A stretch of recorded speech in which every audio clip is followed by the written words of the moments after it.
Welcome to another episode of Cornish Talks Common Sense. I've talked to you about a lot of important issues in our world today. And today we have overall a broad subject I want to talk to you about. Is our world progressing? Where are we going with our world? Are we going towards a utopian future, or is it going to be more like a dystopia? We're going to talk about that and some other subjects today. Stay tuned. We'll be right back.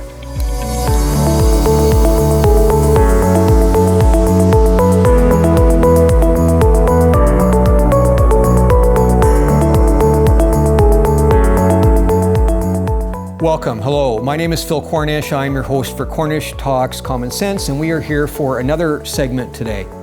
The effort behind this program is to deal with difficult topics that are of importance in our society, topics that are of interest and have significant implications for our civilization and for our society. And so I think we've undertaken a number of those. In our last program, I talked to you about psychiatry and how it has actually played a significant role as to how we conceive of mental disorder today and how we treat mental disorder. That was a topic that I think was novel, and I want to just touch on that just quickly again before I look at an overarching topic of where we are in the world today. Have we progressed the way that people think we've progressed or not? And just before I get there, I want to just talk again about this idea of how we think, because the psychology of how we think today is of great importance to how our behaviors unfold in the world. And so I talked to you last time about the idea that post-traumatic syndrome is something that really was invented only about the time and with the coming of World War I. And now it's taking on a robust and overwhelming influence in our world today. Everybody often you hear has had some kind of a trauma that has led them to a post-traumatic stress disorder. Is that real, or is some of that really almost imagined or generated in our physiological makeup because of how we're told to think? Feelings becoming elevated, and so how we feel becomes the be-all and the end-all. And I have some other books with me today that really are important to this topic. One is called The Book of Woe, the DSM and the Unmaking of Psychiatry. And in my last topic, you heard me speak about that subject of how the manual for psychiatrists has generated the whole concept of how we feel about ourselves and what's normal or abnormal.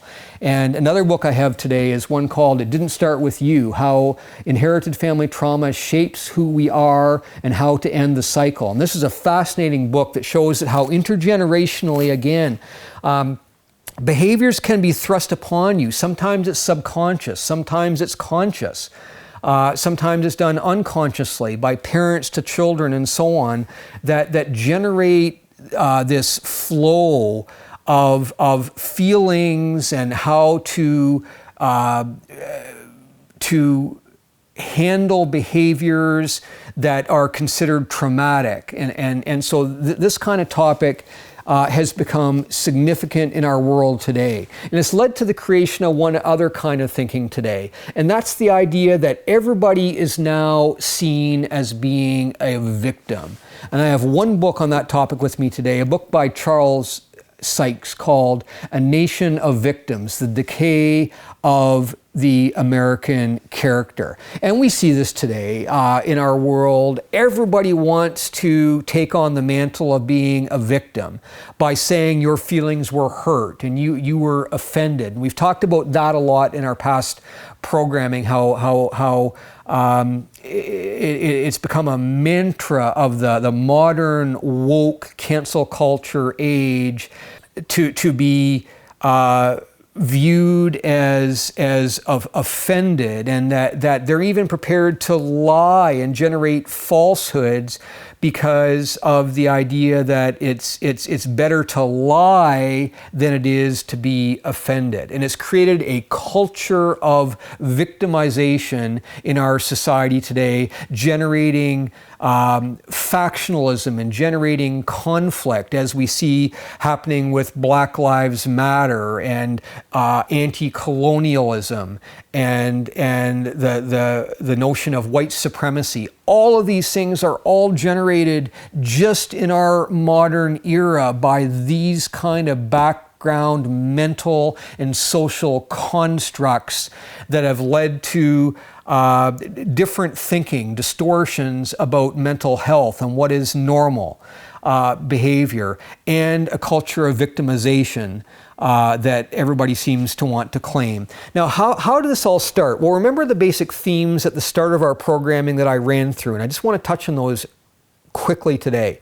You remember the first of those that I talked about was the idea of the advent of postmodernism, this notion generated quite substantially by philosophers like Charles Derrida, perhaps Jean-Paul Sartre and Michel Foucault certainly, who have told us that there is no longer any such thing as objective truth. Objective truth no longer exists because now we all simply rely on our subjective view as to what truth is. Truth is what you feel it is. And so truth can be different for every individual that had their own truth. Let me read to you a quote from Jean-Paul Sartre, who said, "You are free, therefore, to choose. That is to say, invent. No rule of general morality can show you what you ought to do." See, what he's saying to you there is, do your own thing, invent your own behavior, engage in whatever you think is socially and morally correct, because if you feel it's correct for you, then it is correct. That's your truth. There's no longer any objective truth such as the Bible would pronounce on. Rather, anything goes in our world today because whatever is subjectively true for you is true. And so how does this manifest? Well, it's manifested in our world in a lot of, frankly, scary ways. And I'm going to talk to you about those in just 1 minute. Let's finish our basic themes. So the advent of postmodernism says there's no longer any objective truth. The second point I've made is the the elevation of feelings, the elevation of feelings. So as I've talked about, our feelings are now becoming predominant over rational thinking, over critical thinking, over common sense. Feelings are dominating everywhere. And we see this, let me just give you an example on that. A few weeks ago at Stanford Law School, a Court of Appeal Justice, Justice Duncan, had been invited to speak at Stanford Law School, and he was attacked and shouted down by members of the transgender community predominantly, because they didn't agree with his views. And so they simply say, you hurt our feelings, you offend us, we're not going to allow you to speak. Freedom of speech means nothing. And that is exactly the kind of point I was making with the elevation of feelings. Feelings come to dominate it.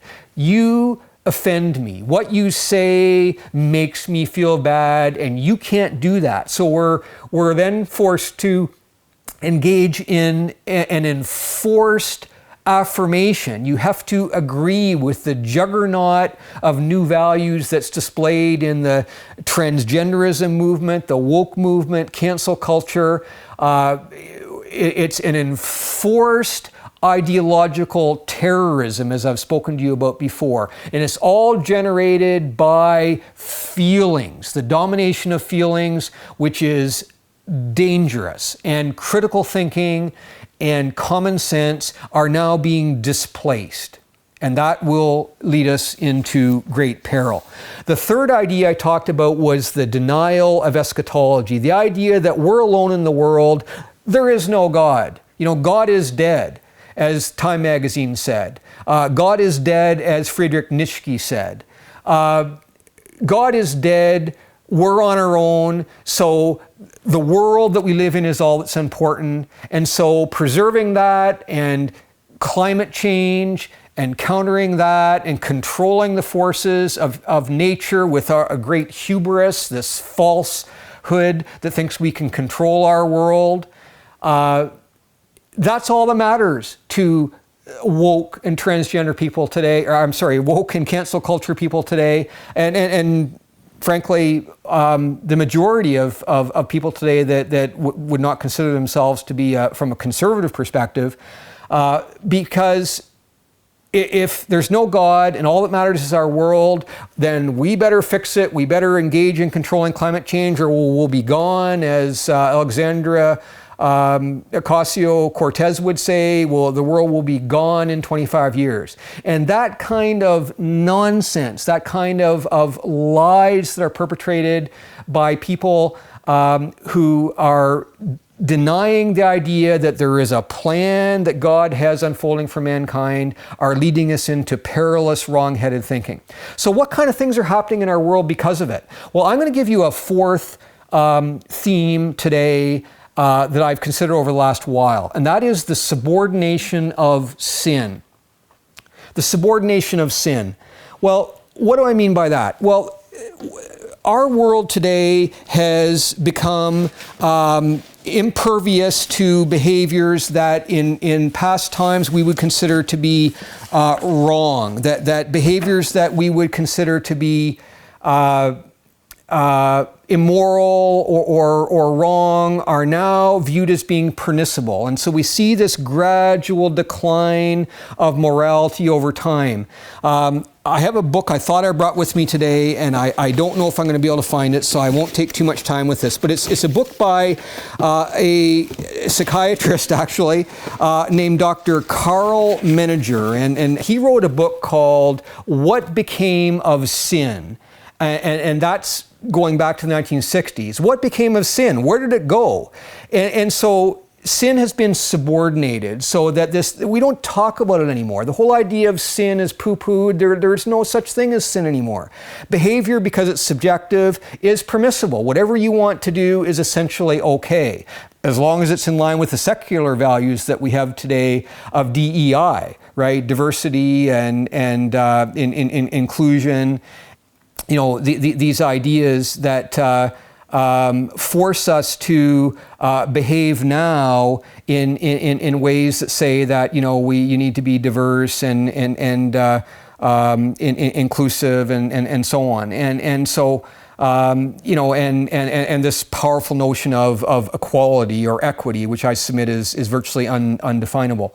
So what has been the effect of on our world today? In my book that I've talked to you about different times, that effectively was my theme. Is mankind progressing? Are we moving towards a panacea that we think we are? Where are we going in the world today? Are we moving towards what some past historians hundreds of years ago, such as Condorcet and Comte, who talked about that mankind is perfectible? We're moving towards a state of perfectibility of human behavior.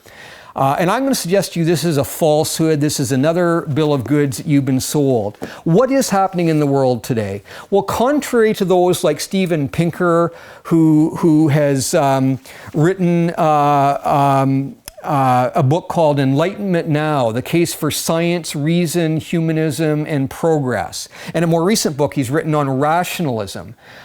Thinking in our great cognitive hubris that mankind can overcome nature and mankind can overcome all the elements of our world. And we're now seeing that this is dangerously wrong-headed.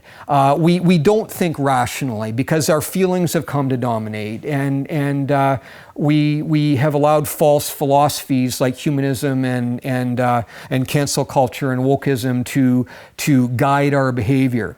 So where is it leading us? Where is this taking us? Well, in my book, I talked about crime and social dysfunction and the decline of the family and all the things today that are causing us the kinds of incidents that we find happening in our world today. So I cut out an article this week called "Two Iowa Teens Plead Guilty to Beating Their Spanish Teacher to Death Over a Bad Grade."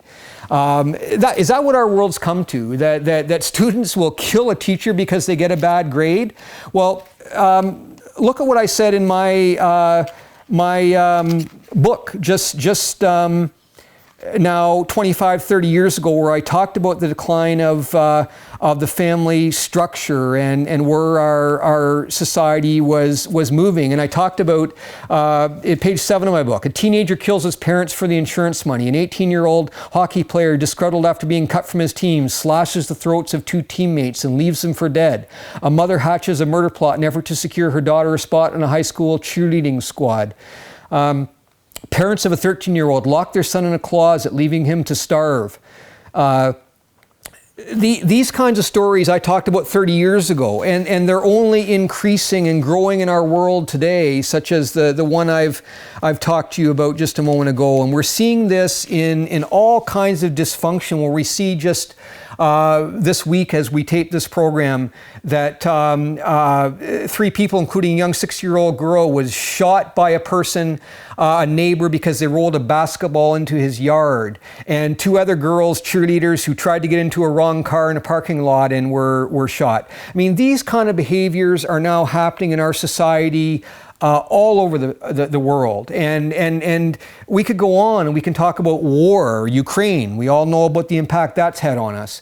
And other phenomena that are unfolding in our world that are leading us into perilous states. We could talk about drag queens, right? Where grown men are dancing and lifting their skirts and often singing vulgar lyrics to young children as young as kindergarten and grade 1 age. And I have another article with me today when there is a dispute over a fashion company, Balenciaga, that was creating bondage clothing for children. I actually have a picture of that. This is the kind of behavior that's happening. And I have a story from New Zealand where a women's rights worker was attacked by transgender people, just trying to speak publicly, and was attacked.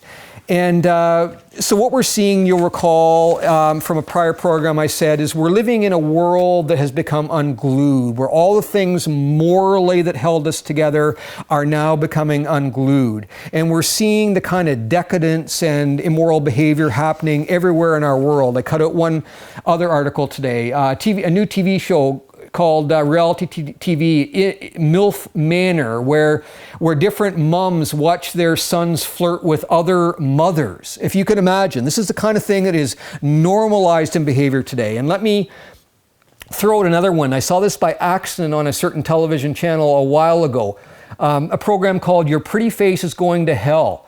A program set in a supposed hell with demons, talking about, for example, a character, a bumbling employee in hell who schemes to condemn human souls to hell but often fails. Another ways in which a positive face is put on subjects like that. And it's other programming on television, a program called Good Omens and Lucifer and Preacher, where moral values and the idea of God are discounted. Sin is subordinated. There's nothing wrong with it. Why? Well, because as statistics tell us now, only 43% of millennials even believe in God. And in fact, they say they don't even know or care, much less don't believe in God. They don't even care about whether God does exist, and certainly don't know that he does. And only 6% of Americans now actually hold an actual biblical worldview. These kind of statistics should be shocking to you. But I'm here to say to you, this is an entirely predictable consequence of all the development of the themes I've said to you that have led us exactly to this place in the world where we are. Progress. Are we really moving forward as humanity? And I would submit to you that is a falsehood. It's a lie that simply is part of our human willingness to self-deceive ourselves. The self-delusion, which I could talk a lot to you about. I have a lot of books on that as well. That is deceiving ourselves into what is happening in the world. And we need to pay attention to this because the direction of things is quickly going towards a dystopia, into an abyss from which mankind is not going to find a welcome place. This difficult topic is one that needs to be spoken. I hope you appreciate what I've said today. Thank you again for listening.